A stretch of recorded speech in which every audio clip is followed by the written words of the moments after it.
Why have you loved it for that long that you still want to do it? Well, you still know more about it than I do. There's nonsense. But it's a long-term process, isn't it? I mean, with your family, it's a long-term process. And there are people, you know, your father's generation, your generation, and the next generation. It's a long-term process. But everything that rugby gives, I think that, I mean, I'm just taking exercise and team sports in general, are a huge help. This isn't a new idea inside the monarchy, even if the specifics of Kate's version of it are. Royal women have used jewelry as a language for centuries, precisely because it is one of the only forms of expression available to them that doesn't require a single spoken word. Queen Victoria wore mourning jewelry for 4 decades after Prince Albert's death, turning onyx and jet into a visual statement the entire empire understood without explanation. Queen Elizabeth II was famously said to communicate through brooches, choosing specific pieces before meetings with foreign leaders or difficult political moments, a code so consistent that royal watchers spent decades trying to decipher it. In an institution built on restraint, where senior royals rarely give interviews and almost never explain themselves directly to the public, jewelry becomes one of the few places where intention can be read, if you know how to look. That is exactly the space Kate appears to be operating in now, not through statements or social media captions, but through the quiet, repeated language of what she puts on her body before stepping in front of a camera. There is a version of Kate Middleton the world has not seen in over a decade. Not louder, not more polished, quieter. And somewhere in that quiet, jewelry experts are now saying something extraordinary out loud, that the Princess of Wales is in the early stages of becoming what Princess Diana once was. Not through a title, not through a wardrobe budget, through something smaller and slower and far harder to fake. Right. Yeah, it's very broad, actually. Yeah. Starting it's point. 37 years. You did surprise me with that, but it was an accident. So, yeah, they asked me to go and open the East Stand when it was built. The same pieces, worn again and again, until they stop being accessories and start being a signature. And by the end of this video, you're going to learn something about the ring she wears on her left hand. The one that's been sitting there in almost every photograph the royal family has ever released of her, that most people who've looked at that ring for 15 years have never actually been told. If you have watched Kate Middleton's last year of public appearances and felt like something has shifted without being able to name it, this is the video that names it. Because in a single stretch of weeks this summer, this princess wore a bracelet that belonged to a woman who died before her own children were born. She recreated, almost stitch for stitch, an outfit worn by that same woman nearly 40 years earlier. She wore the earrings from her own wedding day, a gift from her parents, days after that. And then she put on a pair of diamonds that once belonged to a queen. On the same afternoon, she wore that same dead woman's pearls again. That's 4 deliberate, documented choices in 17 days, each one connecting her to a different woman who shaped this family before her. Before we go further, if royal history and the quiet stories behind the crown matter to you, subscribe now, because what happens in the next 20 minutes will change the way you look at every future photograph of this princess. Because at the center of this story is a single gemstone, a ruby. And the reason Kate Middleton chose to wear it, twice, in front of cameras, at one of the most symbolic events of her comeback year, is not a coincidence. It is a message. And to understand that message, you have to go back to the moment everything about Kate Middleton's public life changed. In March of 2024, the palace confirmed what royal watchers had feared for weeks. The Princess of Wales was undergoing preventative chemotherapy following a cancer diagnosis discovered after abdominal surgery. She had been receiving treatment at the Royal Marsden, one of the world's leading cancer hospitals. Clearly, Catherine is a huge asset to the monarchy. That goes without question. I mean, I think one looks back to the same institution that would later become the emotional center of her return to public life. For months, Kate disappeared from view almost entirely. No engagements, no official photographs beyond the carefully managed images the family chose to release. the most photographed woman in Britain, became, for a stretch of time, the least visible. And when she did return, piece by piece, appearance by appearance, something about her had changed. Not just her health, her presence. The scrutiny that once measured her by the size of a tiara or the designer on her dress began, slowly, to measure her by something else entirely, by what she chose to keep close to her skin. By the summer of 2026, Kate's return to public duties had become something closer to a pattern than a comeback. On June 28th, she completed the National Three Peaks Challenge, a grueling fundraising climb up the highest mountains in Scotland, England, and Wales, all within 24 hours. It was staged in support of the Royal Marsden Cancer Charity, the very hospital where she had once been a patient, now transformed into a cause she was climbing mountains for. When photographers caught her at the finish line surrounded by her children, the image that circulated wasn't of a princess in ceremonial dress. It was of an exhausted, visibly proud mother, wrist bare of anything royal, wearing instead a woven turquoise friendship bracelet alongside her sapphire engagement ring. No tiara, no borrowed jewels from the vault, just a bracelet that looked handmade, sitting quietly next to the ring that had once symbolized her entry into the royal family, now sharing space with something that symbolized nothing but affection. The climb meant more than the fundraising total attached to it. As Kate descended from Snowdon, the final of the Three Peaks, she wasn't only greeted by William and their children. Waiting for her were her parents, Michael and Carol Middleton, and her brother James. Earlier that year, when Catherine had first shared her cancer diagnosis with the world, you posted in the comments section of this channel and emails you've written us. It's all the more reason I'd say to subscribe and comment, because we're always paying attention to your views, insights, and inquiries. James had posted a photograph of the two of them as children, captioned with a simple line about the mountains they had climbed together over the years, and a promise that as a family, they would climb this one with her too. 2 years later, the metaphor became literal. In her own message marking the challenge, Kate didn't frame it as a personal triumph. She asked people, whether touched by cancer themselves or not, to think about the deeper toll of serious illness and the importance of care that looks after the whole person, not just the disease. It was, in its own way, the clearest statement yet of what the last 2 years had rearranged in her. Achievement measured not in tiaras or headlines, but in mountains climbed, families gathered, and a turquoise bracelet worn instead of a crown. Along the route, Kate largely went unnoticed. One hiker later posted that he hadn't realized who was passing him on Ben Nevis until it clicked partway through their conversation, adding that none of his friends had recognized her either. When she caught up with a small group further along the trail, she stopped to check on them, the way any mother would, asking after a child in the group by name, noting with visible concern that people around them were still hiking in t-shirts despite the cold, and cheering them on toward the final peak. She wasn't performing for cameras in that moment. There weren't any. It was simply how she moved through the challenge, quietly, checking on strangers, present in a way that had nothing to do with being watched. In her own message marking the climb, she described the challenge as a chance to explore life beyond diagnosis, and noted that a cancer diagnosis doesn't only change the body, it changes how a person thinks and feels, long after treatment ends.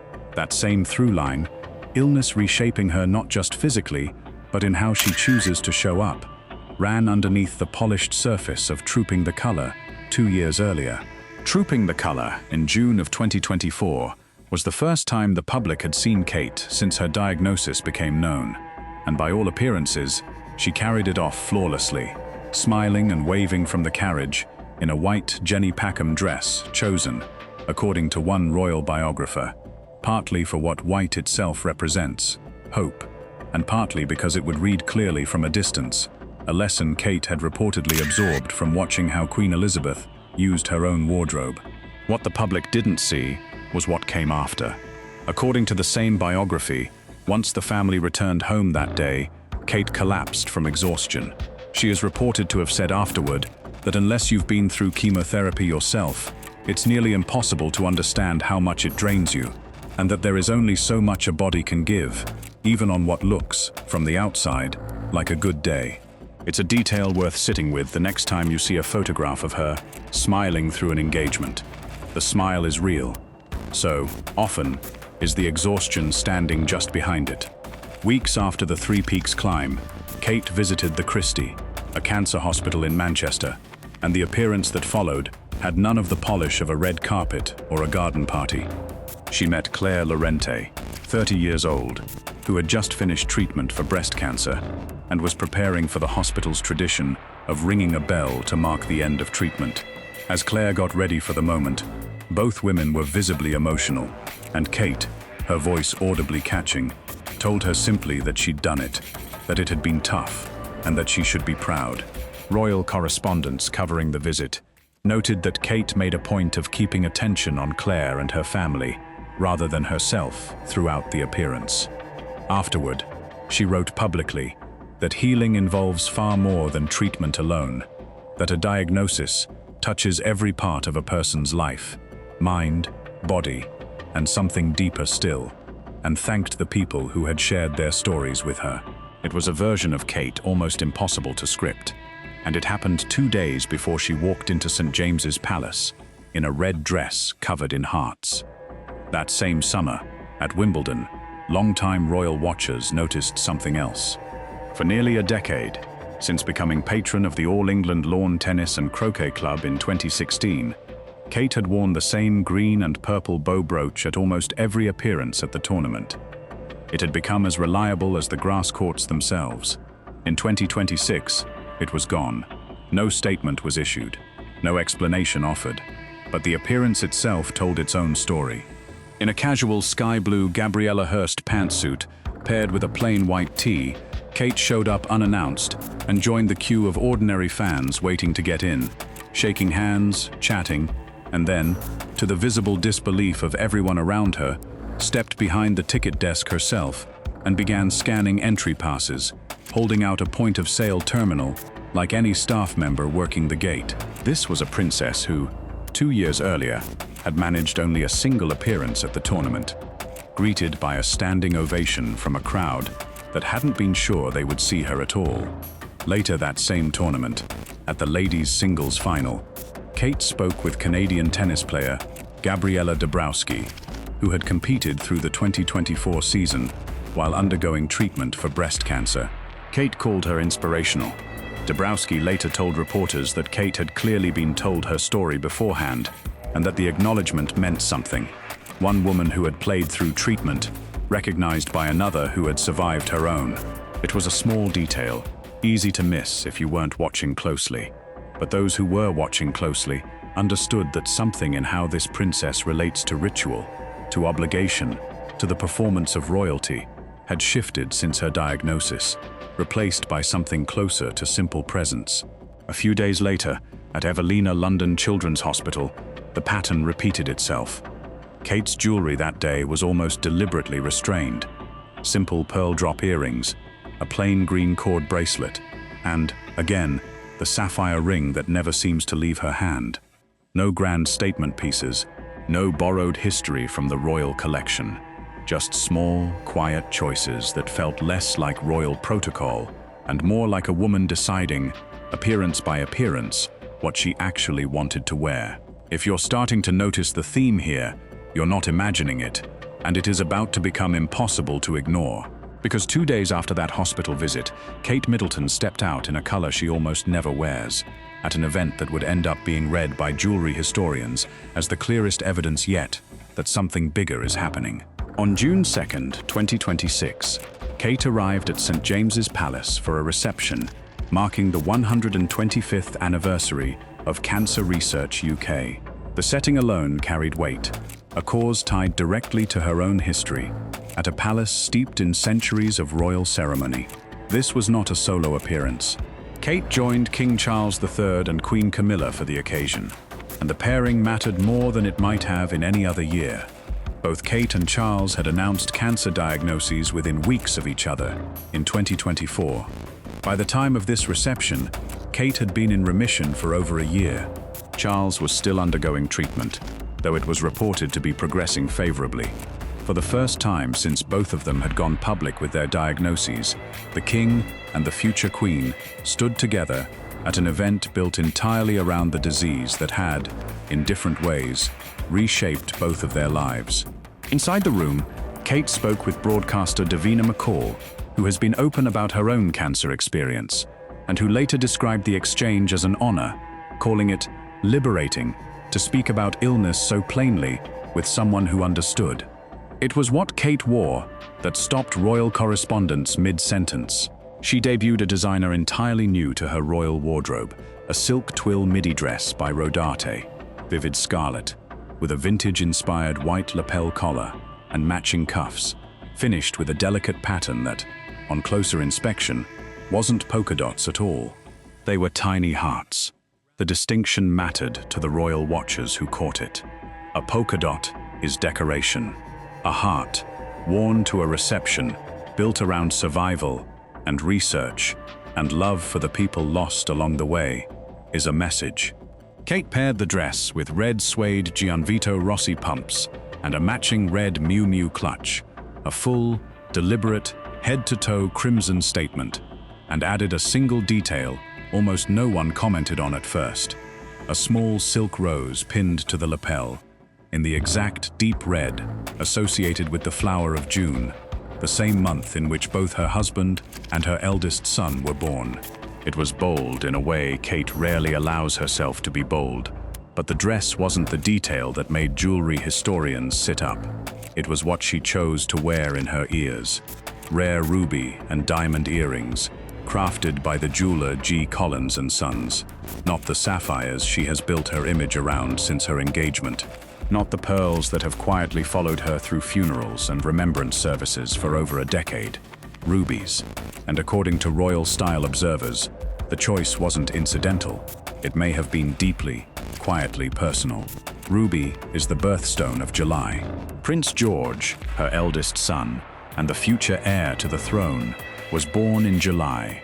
Royal watchers have long noted that Kate frequently reaches for jewelry connected to her children when she wants to carry them close to her during official engagements, even when no one in the room realizes what the stone actually means.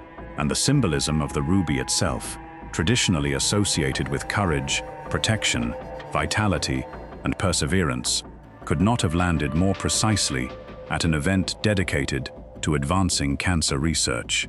A woman who survived treatment at a cancer hospital, standing beside a king still undergoing his own, in a room built to celebrate the fight against the disease that nearly took her from her own children, wearing the birthstone of the son she fought to stay alive for, a rose for the month her husband and son were born, and hearts stitched into the fabric over her heart. If that doesn't stop you for a second, I don't know what will. And this wasn't a one-time choice. Fashion writers noted that Kate had worn this same ruby suite before, at other significant engagements, quietly, without commentary from the palace on any symbolism behind the choice. By choosing it again for an anniversary of this scale, standing beside a king managing his own diagnosis, Kate appeared to be doing something more deliberate than simply accessorizing a dress. She was transforming what could have been a rare, occasional accessory into something closer to a signature, a piece that now carries both personal meaning and a public message of resilience, one that royal watchers say is becoming an increasingly meaningful part of her collection, standing alongside the sapphires and pearls she is already known for. If you're new here and you've made it this far, this is exactly the kind of pattern we exist to trace. The quiet, easy-to-miss details that end up telling the real story behind the crown.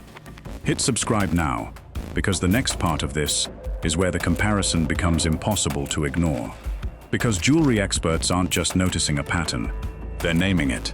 And the name they're using is Princess Diana.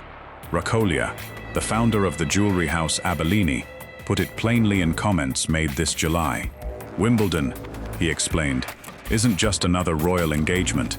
It comes with a particular kind of scrutiny, especially for the Princess of Wales. And when you think about Princess Diana, he noted, certain pieces come to mind almost instantly. Her sapphire engagement ring, the pearl choker she wore so often that it became inseparable from her image. That connection, he was careful to point out, wasn't built in a single appearance. It took years of quiet repetition, the same pieces returning again and again, until the public stopped seeing jewelry and started seeing Diana herself. And now, watching Kate's ruby pieces reappear at meaningful moments, Reques says, we may be witnessing the early stages of that exact same process. It's still early days, he cautioned, but the same slow, cumulative process that made certain jewels inseparable from Diana's image seems to be underway with Kate. Sit with that for a moment. This isn't a tabloid rumor or a fan theory stitched together from grainy photographs. This is an expert in royal jewelry on the record in the summer of 2026, saying that Kate Middleton may be walking the same slow path that turned a handful of gemstones into the visual language of one of the most iconic women in modern history. And if that's true, it raises a question that goes far beyond fashion. What does it mean to become the next Diana? Not by trying to, but simply by living long enough and surviving enough for the pattern to repeat itself. Because here is what makes this comparison so much heavier than a stylist's observation. Diana's most iconic pieces weren't chosen to project wealth or power. They became inseparable from her, precisely because of what she used them for.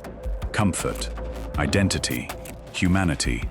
In a family built around ceremony and restraint, the sapphire ring was a promise. The pearl choker became a piece she reached for again and again, until it stopped being borrowed history and became, unmistakably, hers. Kate's rubies are following an eerily similar arc, not loaned from the vault for a single grand occasion, but chosen, repeatedly, for moments that mean something to her personally. A cancer charity anniversary after her own diagnosis, a piece tied to her son's birth month, worn in a color and a house she had never touched before. If Diana's jewelry told the story of a woman finding her voice inside an institution that didn't always make room for one, Kate's rubies may be telling the story of a woman who nearly lost everything and chose, deliberately, to keep the people she loves closest to her skin every time the cameras find her. And here is where the comparison stops being a comparison at all.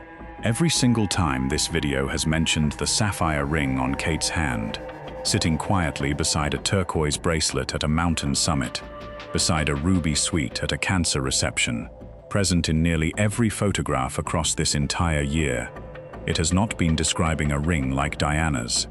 It has been describing Diana's actual ring.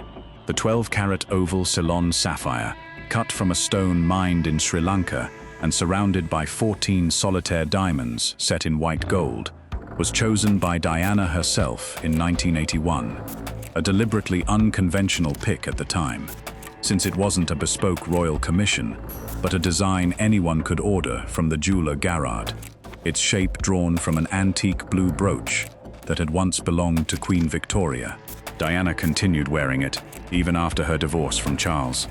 After her death in 1997, William kept it for 13 years, before giving it to Kate himself in 2010, the moment their engagement became official. It is not an echo, it is not a tribute. It is the same physical object, worn on the same hand gesture, in nearly every appearance this video has already described. The ring that started this entire story, the one sitting quietly next to a friendship bracelet on a mountaintop, is the exact ring Reques was describing when he said Diana's sapphire engagement ring is one of the pieces that comes to mind almost instantly at the mention of her name. Kate isn't echoing that legacy from a distance. She has been wearing it, literally, on her hand, through every single scene in this video. Think about what that means for William specifically, because this entire pattern isn't just about Kate choosing to honor a mother-in-law she never met.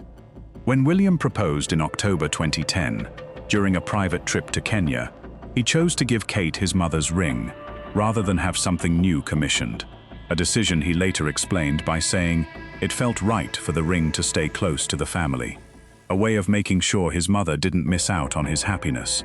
even though she wasn't there to see it. That single choice, made privately, years before any of this summer's public appearances, is the quiet root of everything this video has traced. Every time Kate has stepped out in something that echoes Diana, the bracelet, the coat dress, the entire visual language jewelry historians are now tracking, it began with a decision William made alone, in Kenya, 15 years ago, to keep his mother present in the one part of his life she would never get to witness. But there is another layer to this story that most casual observers miss entirely. Because Kate isn't only building something new, she is also carrying something extraordinarily old. And the jewels she has inherited, been loaned, and chosen to wear at the most solemn moments of her royal life, tell a story that connects her not just to Diana, but to nearly a century of royal women before her. This is where the story gets bigger than anyone expected. So if you've made it this far, don't stop now, because what's coming next is the piece of this puzzle almost nobody talks about. Perhaps no single jewel is more closely tied to Kate's public identity than the Queen Mary lover's knot tiara. The tiara has a history stretching back generations. Queen Elizabeth II inherited it in 1953 and wore it during the early years of her own reign, before it eventually made its way to Kate, who has since transformed it into one of her most recognizable signature pieces. She has worn it for state banquets and diplomatic receptions, the kind of high ceremony occasions where royal history is put on full, unmistakable display. Every time that tiara appears on Kate's head, it isn't simply decoration. It's a direct visual line, connecting her to the woman who wore it as a young queen, navigating a role the entire world was watching her grow into. Then there is the Japanese pearl choker, a piece that has followed Kate not through celebration, but through grief, and one whose history runs through all three women at the center of this story. Queen Elizabeth had the 4-strand choker made in the 1970s after receiving a suite of loose pearls as a gift from the Japanese government, and wore it to a state banquet in Bangladesh in the early 1980s. Diana wore the same choker to a state banquet of her own in 1982, one royal woman stepping into a piece her mother-in-law had commissioned only a few years earlier. Kate has since worn it at a celebration marking Elizabeth and Philip's 70th wedding anniversary, and then again at both of their funerals, Philip's in 2021 and Elizabeth's own the following year. Considered one of the most significant pieces in the royal collection for its emotional weight rather than its monetary value, the choker has become, for Kate, almost a uniform of mourning, the jewel she reaches for when the family needs her presence to communicate solemnity without a single word being spoken. There is something quietly devastating about a piece of jewelry becoming synonymous with loss, commissioned by one queen, worn by her daughter-in-law, and now carried into grief twice more by the woman expected to be queen after that. And then there is a jewel with a history so layered it could carry its own documentary. The Nizam of Hyderabad necklace, considered one of the most valuable pieces in the entire royal collection, was gifted to Queen Elizabeth II as a wedding present in 1947, a gesture of extraordinary generosity from the Nizam of Hyderabad to mark her marriage to Prince Philip. For decades, it remained a piece associated almost entirely with Elizabeth herself. Then, in 2014, at a portrait gala, Kate wore the diamond necklace publicly for the first time, introducing an entirely new generation of royal watchers to one of the collection's most storied treasures. It was, in its own quiet way, a passing of the torch, a nearly 70-year-old wedding gift, once worn by a young queen at the dawn of her reign, now resting on the woman expected to carry the monarchy into its next chapter. There is one more piece worth understanding before we go further, because it shows the pattern reaching back even further than Elizabeth herself. The Greville chandelier earrings, 40 carats of Cartier diamonds, began as part of a larger bequest left to the Queen Mother by the socialite Dame Margaret Greville. The Queen Mother gave them to her own daughter, the future Queen Elizabeth II, as a wedding gift, and Elizabeth wore them constantly throughout her reign. They have since made their way to Kate, who wore them publicly at the 2026 BAFTA Film Awards, becoming by most counts, the third generation of royal women to have them cross her ears. And it isn't only inherited pieces that carry this weight. For their third wedding anniversary in 2014, William gave Kate a Cartier Ballon Bleu watch with blue hands, a deliberate pairing with the sapphire in her ring, since the color that defines her most famous piece of jewelry was built, quite literally, into the gift that followed it. She wore the watch to Wimbledon in the summer of 2025, a small private continuity running underneath the public one. Even Kate's earrings carry this same inherited weight. The Bahrain pearl drop earrings began as 7 loose pearls, gifted in a shell to Princess Elizabeth by the Hakim of Bahrain, as part of the wave of wedding presents that arrived for her 1947 marriage to Prince Philip. Elizabeth later had them set into earrings with baguette-cut diamonds, and they became one of her most frequently worn pieces across the decades that followed. Kate has adopted them almost as her own over the past 10 years, wearing them to Queen Elizabeth's funeral, and returning to them again and again for engagements that call for quiet, historical weight rather than spectacle. In the spring of 2026 alone, before any of the pearl bracelets or ruby suites that would follow that summer, Kate wore the Bahrain earrings to the Westminster Commonwealth Day service in March, to the Easter Sunday service at St. George's Chapel, and then a third time to a Buckingham Palace garden party in May, hosted by Kate and William themselves. The earrings, one royal jeweler noted, now stand as a kind of living thread connecting 3 women: Elizabeth, who first had them made; Diana, who moved through the same royal circles, wearing pearls of her own; and Kate, who now wears them more often than either woman before her. That thread became explicit on April 21, 2026, when the royal family gathered at Buckingham Palace to mark what would have been Queen Elizabeth's 100th birthday. Charles, in a video message, spoke of his mother living through what he called remarkable change and finding a way through every decade of transformation without losing herself. Kate, dressed for the occasion, wore 2 pieces at once: Elizabeth's layered pearl necklace and, again, the Bahrain drop earrings, a combination reserved for exactly this kind of commemorative weight. It wasn't the first time Kate had spoken publicly about her relationship with the Queen. Years earlier, for a documentary marking Elizabeth's 90th birthday, Kate had described the nerves of meeting her for the first time at Sandringham, trying to work out what an appropriate Christmas gift might be for a monarch, and eventually deciding, the way she might have for her own grandparents, to make something by hand. It was a small, human detail in a relationship the public mostly saw through the lens of tiaras and state occasions. And it's worth remembering now, 4 years after Elizabeth's death, as Kate continues to reach for the same pearls, again and again, at the exact moments the family needs her to carry that history forward. Taken individually, each of these pieces is simply a beautiful, historic object. But taken together, the tiara worn at moments of state, the choker worn only in mourning, the necklace that skipped a generation to land on Kate, the earrings born from a 1947 wedding, now worn at funerals nearly 80 years later, they form something much bigger than a jewelry box. They form a thread, a literal, physical thread, connecting Kate Middleton to every significant royal woman who came before her, stretching all the way back to a young Princess Elizabeth on her own wedding day. And as royal watchers turned their attention toward Trooping the Colour 2026, the question circulating through royal circles wasn't just what Kate would wear, it was whether the next piece she chose to debut would become the next thread in a pattern that increasingly looked less like coincidence and more like inheritance in the truest sense of the word. Not just objects passed down, but meaning passed down with them. None of them, not even the sharpest royal watchers, were prepared for exactly how directly Kate would answer that question. On June 13, 2026, London hosted Trooping the Colour, the grand military parade marking King Charles III's official birthday, a tradition stretching back more than 2 centuries. Kate arrived by carriage with George, Charlotte, and Louis, while William rode ahead on horseback.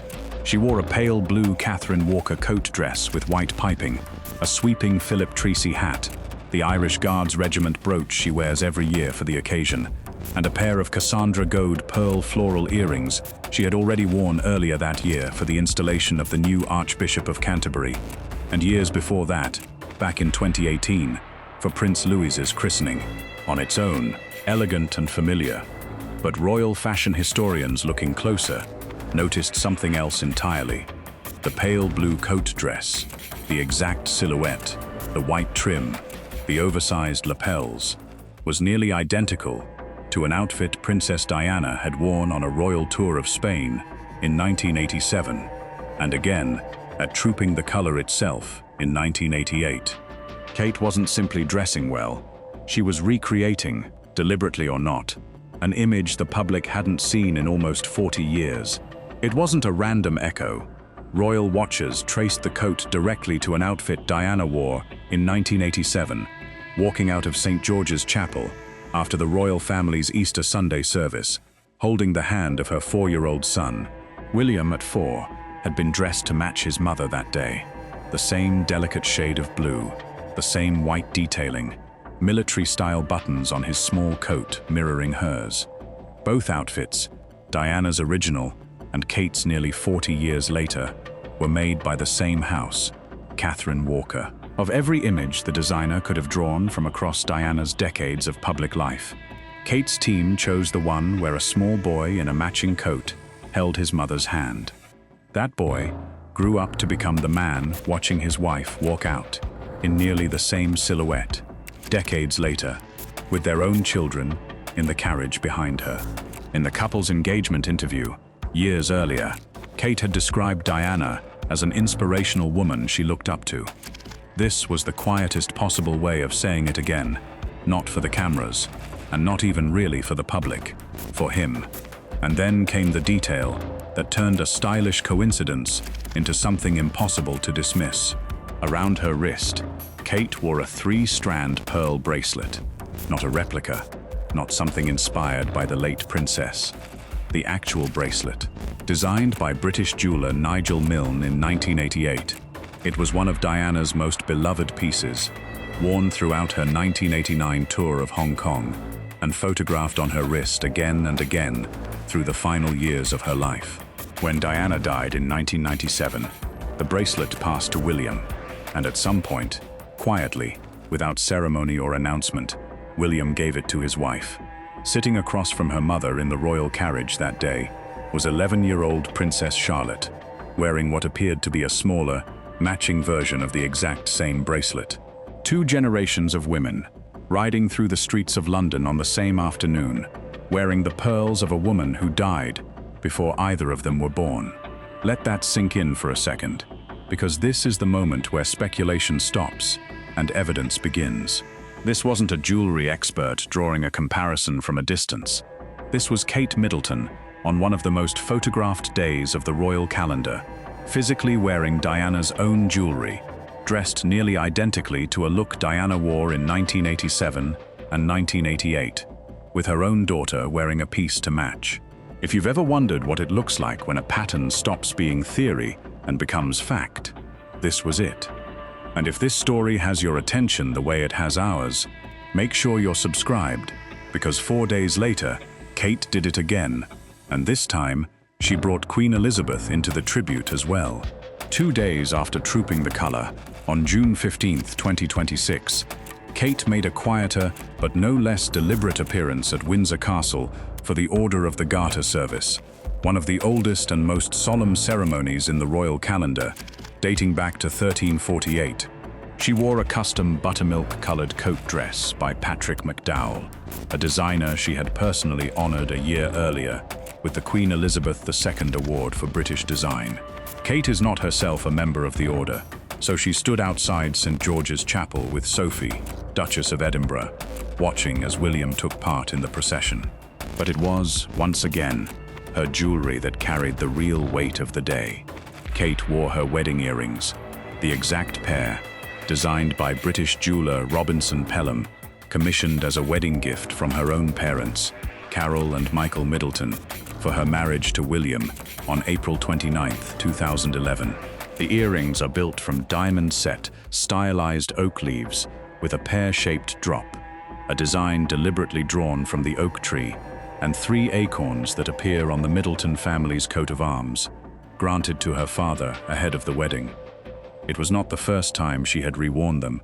She had chosen them for Easter Sunday in 2019 and again in 2025, but the choice carried particular resonance this year. The 2026 Garter Day appearance came only weeks after Kate and William celebrated 15 years of marriage and marked her 10th time attending the ceremony, and her first appearance there was in 2008, 3 years before the wedding, back when she attended not as a princess, but as William's girlfriend, their relationship still unofficial, her future with the family still undecided. 18 years later, in the same castle, at the same ceremony, she wore the jewels her parents had given her to mark the day that uncertainty ended, a quiet nod to William, to her own family, and to how far the girl in the 2008 photograph had come. If the Trooping the Colour appearance connected Kate to Diana, and Royal Ascot would go on to connect her to Elizabeth, Garter Day connected her to no one but herself, her husband, and the parents who raised her outside the world she eventually married into. Not every piece of jewelry Kate wears is a message about the monarchy's past. Some of them are simply about her own, and 2 days later, when she stepped out for Royal Ascot, all 3 threads, her own history, Diana's, and Elizabeth's, would appear, deliberately or not, within the space of a single week. On June 17, 2026, Kate returned to Royal Ascot for the first time in 3 years. She had missed the event entirely in 2024 while undergoing cancer treatment, and again in 2025 while continuing her recovery.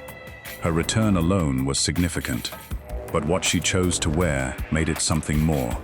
Kate stepped out in a vivid marigold yellow Roxanda dress, a piece she had actually worn twice before, once to Wimbledon in 2022 and once during a Caribbean tour that same year, now reworn for a third, more emotionally loaded occasion. She paired it with a veiled hat from Jane Taylor London, an ivory Anya Hendmarch clutch, and her go-to beige suede Gianvito Rossi heels, and in her ears, a pair of diamond chandelier earrings, punctuated by 2 large pear-shaped pendants that had once belonged to Queen Elizabeth II. On her wrist, once again, sat Diana's 3-strand pearl bracelet, the same one from Trooping the Colour 4 days earlier, coordinated deliberately with the clasp of her clutch. 2 of the most influential women in the modern royal family, worn simultaneously on the same afternoon on the body of the woman positioned to one day become queen. Not loaned for a single grand occasion and returned to a vault. Chosen, again, within the same week, alongside an outfit that itself carried echoes of royal women who came before her. Royal correspondents covering the event didn't hesitate to name what they were seeing. Kate wasn't simply paying tribute. She was, in the words of more than one outlet covering the appearance that week, honoring both women through a hidden, layered tribute most casual viewers would have scrolled straight past without noticing. The wider family was there to see it, whether they clocked the significance or not. Camilla herself, in a heart-shaped diamond brooch, cut from the same historic Cullinan stone once mounted into the sovereign's scepter. Kate's own mother, Carol Middleton, nearby, along with Zara Tyndall and her cousin Peter Phillips. An entire family gathered under one roof, and only one woman in that crowd was quietly wearing the combined weight of 2 queens on her body. So return, now, to the question this video opened with. Is Kate Middleton becoming the next Diana? Jewelry experts said the process takes years of quiet repetition before the public stops seeing jewelry and starts seeing the woman herself. What we now know, sitting here in July of 2026, is that the repetition isn't theoretical anymore. In the space of a single month, Kate wore a ruby suite tied to her son's birth month at a cancer charity event that echoed her own survival. She rode through London in an outfit nearly identical to one Diana wore in 1987, with Diana's own bracelet on her wrist, and her daughter wearing a matching piece beside her. And 4 days later, she stepped out in yellow, with Elizabeth's earrings and Diana's bracelet together, on the same afternoon. in the same look. That is not speculation.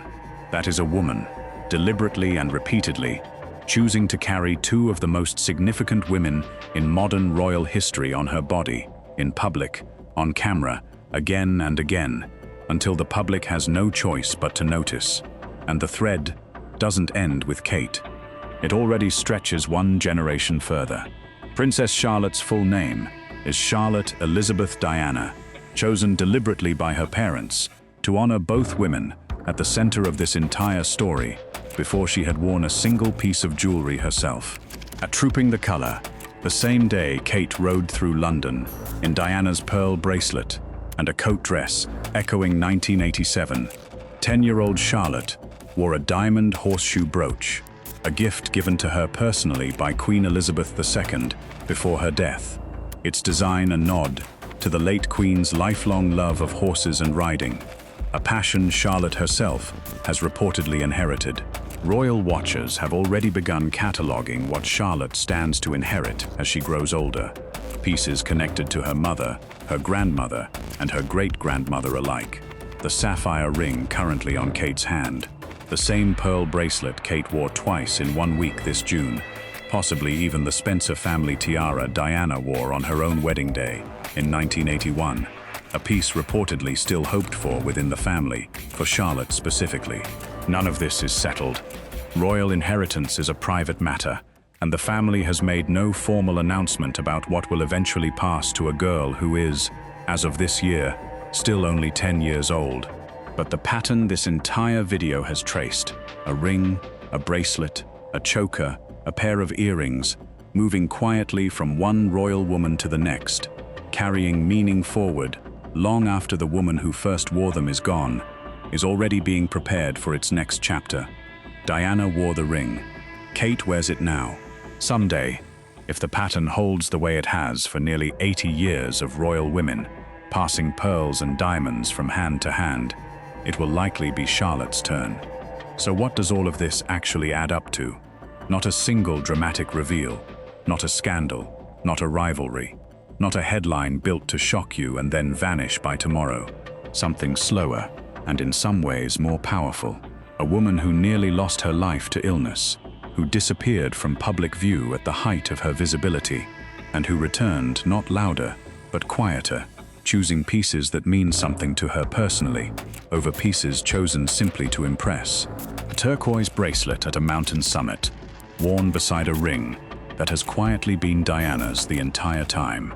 A missing brooch at Wimbledon, a ruby tied to her son's birth month, a rose for the month her husband was born, hearts stitched into red silk, worn at a cancer charity event beside a king managing his own diagnosis.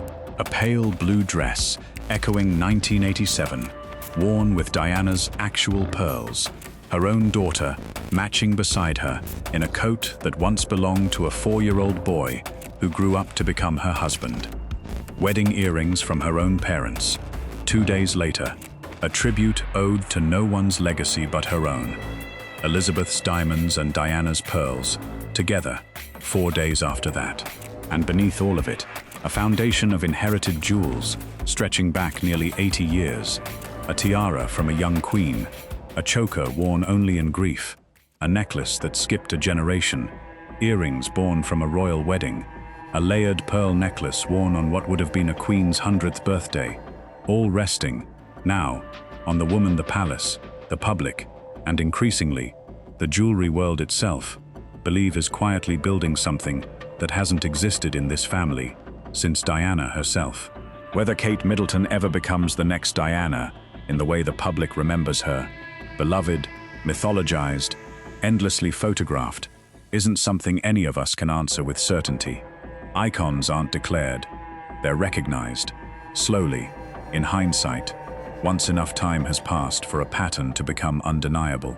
But what we can say, with real evidence now sitting in front of us, is this: the pattern isn't beginning anymore. It's already here, and it isn't even limited to one generation. A ring Diana chose for herself in 1981, worn by her son's wife in nearly every photograph this year. A pearl bracelet worn twice within a single week, once matched by an 11-year-old girl riding beside her mother through the streets of London. A girl whose own middle names, Elizabeth and Diana, were chosen before she ever wore a piece of jewelry at all. A tiara, inherited from a queen who once stood exactly where Kate stands now, uncertain, being watched by an entire nation, slowly, deliberately choosing what the world would remember her by. 3 generations of royal women, connected not by blood alone, but by the same handful of gemstones, moving quietly from hand to hand, decade after decade, each woman choosing, in her own time, what to keep and what to pass on. If this is the story we think it is, we are watching history repeat itself in real time, and years from now, this summer may be the exact moment people point back to and say, that's when we should have known. Back when a princess wore a dead woman's ring to a mountaintop, and nobody thought to mention it was hers at all. If you don't want to miss what Kate, or one day Charlotte, wears next, subscribe now, because if this pattern holds, this family isn't finished writing this story yet. Thank you for watching, and we'll see you in the next one.